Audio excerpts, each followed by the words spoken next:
That's great, whatever that means. No, but boy, I thought you were boring on QAM, but on IOD or like terminal. I know, I've got a life. But, no, what you said to her, come here, Taffy, I don't want to hurt you. I just want to choke you long enough for you to stop. Stop breathing. What? Stop breathing. Yeah. But you were good on that. I enjoyed it. Okay, well, listen, we'll be talking to you someday. It's 28 past 11. I couldn't take one more second of him. I mean, he means well, but he is so boring, isn't he? We have an open line in Dade, 751-WIOD. The birch beer is fantastic. The little Neely, is it Nelly? The Nelly burgers are fantastic, too. And look at that. I actually ate the last one here. We gave one to Mitch for his wife, which is a likely story. That's kind of like the day that Fat Rich walked out of here with that cheesecake that he was going to take home for his friends and neighbors and ate the whole thing, that 45-pound cheesecake in his car on the way home. It was just like a scene from the movie Fatso. Anyway, Miami, hello. Neil. Yeah. Boy, oh boy. Bert sucks, Neil. You want to get rid of him? I'll tell you what. You know, I remember he used Let's to be. do it right on he here. used to be a pretty decent guy. Look, let me say this to you, okay? Because he pulled one on me yesterday that I still can't get over this. And, trying to hang out in town and just hide and play behind our back and not help out on the show, which he's supposed to do. So if we take a vote on today and we get him canned without, his involvement, it would be kind of like a tit for tat, wouldn't it? That's it. Just leave him. Leave him on the island by himself. See how he does. He's not on the island. He's home. He's here. Well, he's just, He's just out of spite. I'm going to play one card today. It really is Irene Richards. Yeah, he never did anything to me. Thank God. Southern Burger's going down. Pretty good? Mm-hmm. Yeah, well. Yep, that's why they call him Sliders. Tell you, Arnold takes good care of you. He sure does. He's a great human being. So, Neil, about this, what time did this Dodger game end last night? 5? I don't. Well, it went 22 innings. I was watching, the last time I looked, it was the top of the 20th, about a 20-1. So it must have ended about 1:30. That's got to be some kind of major league record, 21 innings. No, I think the record is 26. With no runs scored at all? Oh, with no runs? I don't know. That's got to be a record. I mean, that's unbelievable. I never thought I'd be glad that I lost GN, but I guess I am now. I don't have to be watching this debacle that's going on. And, debacle? With is that like testicle? The debacle. No, debacle, sir, not debacle. You got to make sure you stress the D, Okay. Not the T, So, and leave the S out. Desticle? No. So, well, the good news is that they got the Braves coming in, and the Mets and Expos are going west. Hey, I got news for you, man. The way the Cubs are playing right now, they couldn't beat Piper High. Well, that's true. The Braves are probably licking their chops. Exactly. So they better butch up a little bit up there in Chicago. I'm going to go back to, about 3 weekends ago, Neil, when the Expos went into New York, and everybody was all screaming and hollering, to sweep the Expos. And I was looking at the standings, and I didn't want, I knew if the Expos had gone in there and maybe swept or taken 2 out of 3, I mean, they just could have knocked the Mets right out of the race. I mean, I knew if the Mets had gone in there and swept that they'd get right back in the race. And that's I want to tell you how desperate that division is. I mean, although it's a lot better than the American League East. Well, that's true. But the Expos just recently lost 12 out of 14 games, okay? And they're still only 2 games behind. What does that tell you? Well, what that tells me is it was a good thing the Cubs built themselves up a little bit of a cushion. Yeah. And, that's what you got to try and do. Is every time they build up a little cushion, like before the All-Star game, they were 3 games ahead. It was their biggest lead of the season. They were hot as a pistol, and then bingo, they lost 7 in a row. They fell out of first place. And now they had built up their biggest lead of the whole year. They were 4.5 ahead after they swept the Reds last week. They made that big comeback in that one game. Yeah. And they were hot. Everybody thought they were just going crazy. And now they've lost 6 in a row again. They just, I don't know what their story is. Well, I don't know. They just can't relate to winning. Well, they came out of the tailspin last time, so maybe they will this time. But at least they won't have to face that Tom Collins anymore, Well, it's just, the guy Harry kept calling Dave Collins, Tom Collins. And again, yesterday he was calling Joe Oliver Myers. I don't know. Harry has just lost it. Well, totally. He's busy checking out the good-looking broads. He's under a lot of pressure these days. Well, as long as, if the Cubs don't win, just please let the Expos win. I just can't handle these. No, not the Expos. The Cardinals. Well, the Cardinals. Not the Mets or the Expos. The Expos make me sick. There's something about them. Maybe it's those French Canadians. Well, I can handle an Expo fan over a Met fan. That's all. That's true. That is true. Well, you can't knock the Expos fans because they don't have any. No, that's true. So they're dying up there. So that's where it goes. So, Bert, if you're out there, you suck. Okay. Okay, Neil. 1 vote to ban the bird. Back at INZ, we had a little thing one day about ban the bird. And what is that? Al is an Expos fan. Alice. Oh, yeah, I forgot about that. Well, everybody's got to have a fan somewhere. Alice has one or two out there in the audience. It's 11:33 at WIOD. What? Oh, did you have that stuff about the game? Yeah, it was 19 innings. Was the longest. Oh, the previous longest game was 19 innings that was scoreless. And the longest game was 26 innings. Well, that's what I just said, wasn't it? The longest game ever was 20. No, I didn't say maybe. I said 26 innings. How long did It was the Giants played in that game. The Giants and the Phillies or somebody, or the Cubs. the longest game? Yeah. So it was Brooklyn and Boston. Like I said, Brooklyn and Boston Braves. The other game was 25 innings. Well, we don't care about all these other, like, sub-records, okay, minor records. The bottom line is that this was the longest game in Major League history to be scoreless. Previously was 19. They went through 21 innings. And then that torpy, disgusting Rick Dempsey, who couldn't hit his way out of a paper sack, hits this tremendous home run for the Dodgers in the top of the 12th. Thank goodness, top of the 22nd. And Montreal, big mighty Montreal with Galarraga and Hubie Brooks and Tim Wallach and all these big home run hitters couldn't score. They couldn't come close to scoring in 22 innings. They were pathetic. And it couldn't happen to a nicer bunch of guys. 11:34 at WIOD. We assume STEM is all finished here, right? Yeah, I'm still here. Oh, you're Well, still... You said Al was a Expo fan. And Alice. He deserves a fan. Did you mean fan or did you mean fag? Hold on. Did I hang up on you? No. Oh, I tried to. No, hold on. What did he say? I couldn't make out that one. Yeah, thank God it was mumbled. 26 till noon at WID. I think STEM's been hanging around with some of the wrong people up there. Better have Jack have a long talking to when you come back here, young man. Anyway, let's talk about Siam's doll. Boone came by all the way, like a few blocks down the road and showed up at the bazaar yesterday to say hi with his wonderful family.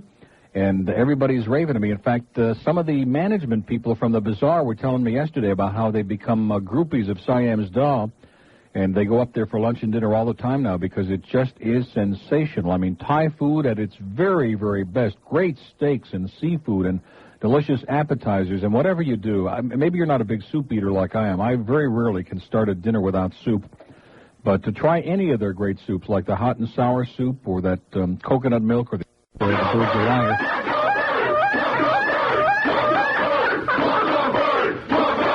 Okay, 11:52 at WIOD. What I'm going to do, man, I think at the 1 o'clock hour, we'll just crank that up, and we'll get the radio with the time tunnel. We'll just let it go for the entire hour. Probably get about a 96 share. People will be just blaring that all over South Florida. He is just he's turning into a slime ball, you know what? He really is. He's turning into a despicable, disgusting little slime ball. Once upon a time, he was a good guy. And he'd kind of like wander around the building over at INZ, and he'd get the mail and just schmooze in a hall. Have anything you want, within reason, Joey. And those were the good old days. Then all of a sudden he got a swelled head, and a lot of you butt kissers out there started feeding that massive ego that was growing out of control like a runaway watermelon. And now it's just hopeless, I think.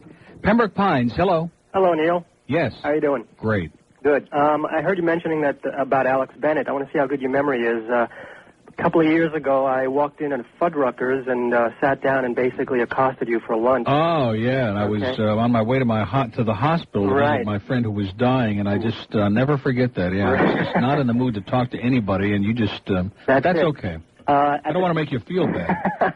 At the time, I asked you if you had ever heard of Alex Bennett, and you said no, but he basically parallels your career in a lot of ways. Cause back really? Yeah, back in 73 or 74, they were trying to, little old ladies in tennis shoes were trying to kick him off the air because he was stirring them up and getting them pissed off. And basically, kids would call up a lot and say, "What do you think of Santana? What do you think of the Grateful Dead?" And he'd go, "What do you think about him? What do you think? Don't ask me questions like that, you know."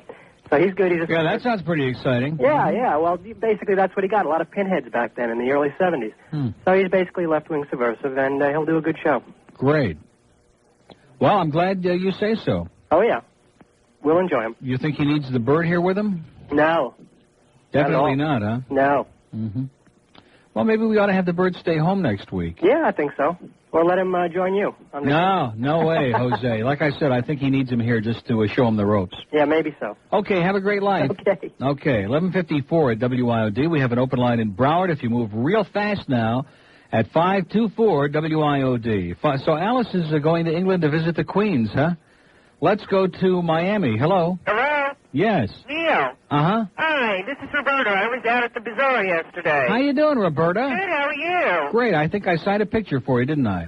No, you signed a picture for my mom. Well, Sophie. Oh, Sophie is your mom? She's been trying to get through to you. She hasn't been able to. Isn't that incredible? Yes, she wanted to thank you and thank Sharon and Steve. She thinks you're adorable. Mm-hmm. Sharon and Steve?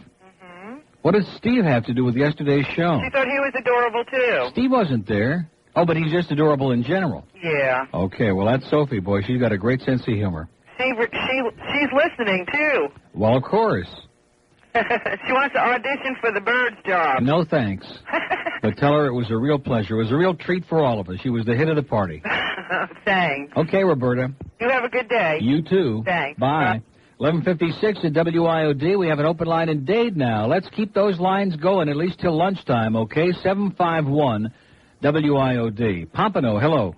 Neil, it's Mike Finkelson. How you doing? Hey, Mike. Had a great time yesterday. Did you? It was great. Well, that's great. We tried to make a fool of your dad, and I think we, to some degree, accomplished what we had in mind. Now, he was great. You had a great crowd, too. Yeah, we did. It was good. When we left the parking lot, it was completely full. In fact, I had something here about Pompano Park, and if you wouldn't have called, I'd have forgotten all about it. Somebody sent me, where the heck is that thing? Roger left it for me. It was about them televising from Pompano, the Breeders' Crown. Right. And I think I threw it in a wastebasket in a moment of weakness. Well, it's not important, right? It's going to be live on TV. Huh? ESPN. Oh, we don't want people to see it live on TV. We want them all to spend their money and come out to the track that night. Right, want everybody to be at the track. And they better get their tickets now, because otherwise they're going to get shut out. Right. It's going to be a mob scene. We got to have a Neil Rogers night at the racetrack. Yeah. It's the only way to fill the track up with 20,000 people, I believe. Yeah, sure. Definitely. Especially if we give them some winners. Yeah. Keep some of those Canadian drivers back across the border. Okay. My father just got off the phone with Steinbrenner. He gave him hell again. Listen, tell your dad that he's ruining his image by even mentioning that he knows Steinbrenner, okay? I mean, Steinbrenner is such a subhuman, disgusting excuse for a human being. And now, like, Bucky Dent has lost, what, 4 out of 5, is it now? Right, so far. And he's starting to pack his bags already, okay? That's how nervous he's getting. So I wouldn't get too excited about George. If your dad would just take that ring and bury it and hide it somewhere or put it in a case in the house and just forget about George. Okay. You know what I'm saying? Yep. You going on vacation? I'm getting far away from here, trust me. No gambling? Yeah, it could be. Could be a little bit. Okay, if it is gambling, good luck and make a lot of money. Okay, just like you. Okay. Okay, see ya. Right. Bye, Mike. Okay, that's Michael Finkelson. That's Alan Jr., so to speak, who's another one of those great gambling degenerates that we all know and love. We have a couple of minutes before news time. Let's do Palm Beach. Hello. Neil Cubby sucketh. Yeah, Sukkot, huh? I think you had too much to eat on Sukkot is your problem, pal. Another one of those New Yorkers with a phony voice. Yeah, Cubby's there. Mm-hmm. Boy, those Mets are powerful, though, aren't they? What have they scored the last 2 games? At least they're consistent, right? They scored the same. In fact, the score was the same yesterday as it was the day before. 5-0. 5-0. That big donut that the guy keeps talking about that we won't talk to, you know? The big donut in the sky. The Mets are doing it. Of course, they're taking the day off so they can make that big swing through the West Coast again. And that ought to be really exciting, especially when they play those 3 in San Francisco. It ought to be really great. Okay, anyway, the Palm Beach line is open. If we have any more illiterate New Yorkers who want to call in and make barnyard sounds like the last guy, 655-9463. 655-WIOD. Steve this afternoon, the congressional candidate, Gerald Richmond, debates. Well, see, Ileana wouldn't show up because she hates Steve like poison and because she's basically a coward. But Xavier Cortada is going to be here taking up her thing, I guess. And they're going to talk about the political campaign and alleged racism and, a nice friendly chat. And then the Don Shula Show at 6, Sports Talk, the Canes kickoff banquet live from the Radisson Hotel at 6:25, followed at 8 o'clock by the Orioles at the Yankees. So we got it all right here on 610 WIOD. And Chuck Meyer standing by now with the noon WIOD News. Chuck in the noon hour, by the way, is going to come in here and audition for the Birds job as sidekick. So stick around. It ought to really be exciting.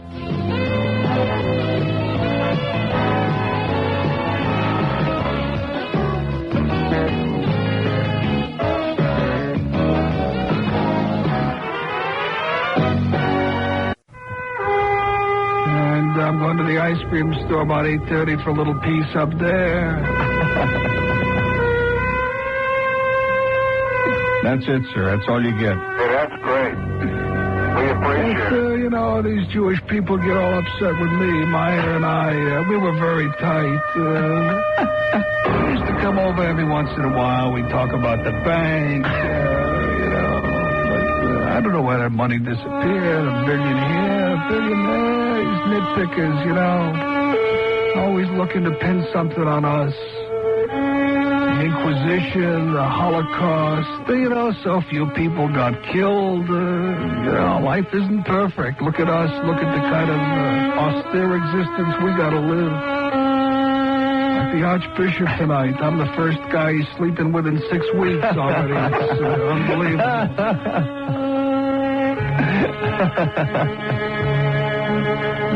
Have a wonderful life, sir. You too, Neil. Thanks a lot.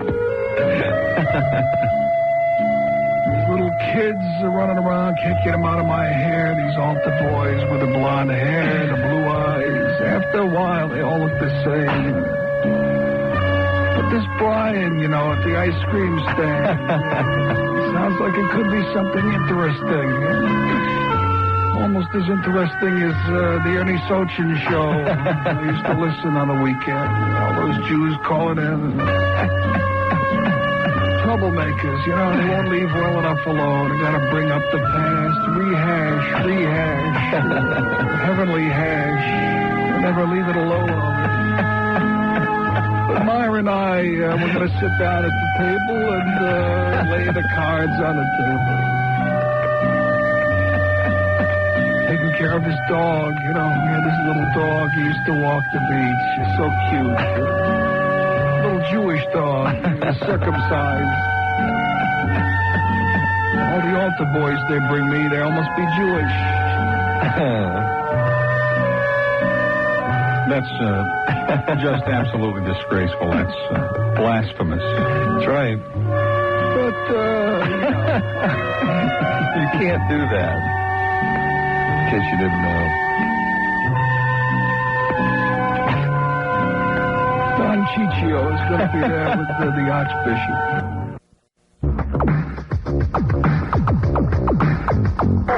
I remember back then in 76 when Neil Rogers came to be.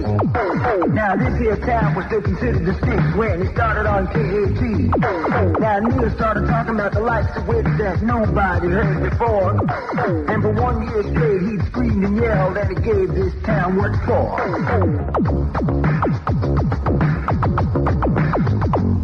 Well, KAT couldn't handle the truth, so Neil had to finally choose. He packed up his bags and went down the road to his new home in W. Snooze. For 6 long years, night after night, he poured out his soul and guts. But no matter what he talked about, this town wouldn't move their butts. Issue after issue, guest after guest, and serious subjects of note. But it seemed that all they cared about is if they sink or if they float. The time arose to move again in his quest to set them free. So at 84, he found his niche middays on INZ.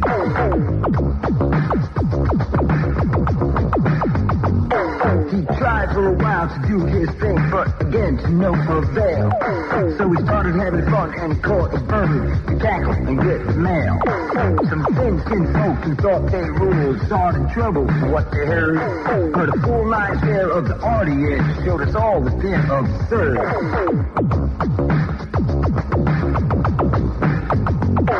Well, they moved the show to 8 to 4, and that seemed pretty cool. And they tried their hand at censorship, but Neil just ain't no fool. So he packed it up and he took the show through the balmy Isle of Dreams, where the bird flew off and won't return at all, and so it seems.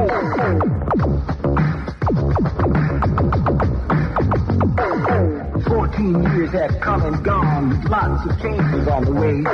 So now I think we've reached the time for all of us to say thank you, Neil, for the fun and laughs that you bring to us each day. Cause without Neil Rogers in this town, the young at heart won't stay.